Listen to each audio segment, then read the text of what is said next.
Hi guys, welcome back to my channel. Today we are making some grilled salmon and shrimp served over mashed potatoes and creamy spinach sauce. Start by melting some tablespoons of butter, then go in with some heavy whipping cream. Once that bubbles, add some Parmesan cheese and cook on medium to low heat until it's completely melted. Go in with some Mrs. Dash table seasoning and some black pepper and salt to taste. Stir this up and cook till bubbled. Then add some spinach, as much or as little as you want.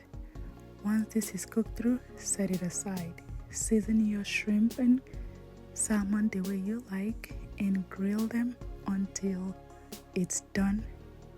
I added some HEB seafood seasoning just to give it a little bit of flavor. Flip your shrimp and your salmon and cook until it's completely done and set it aside. At this point, you can make your mashed potatoes the way you like it and serve this over your spinach sauce and your shrimp and salmon. Enjoy!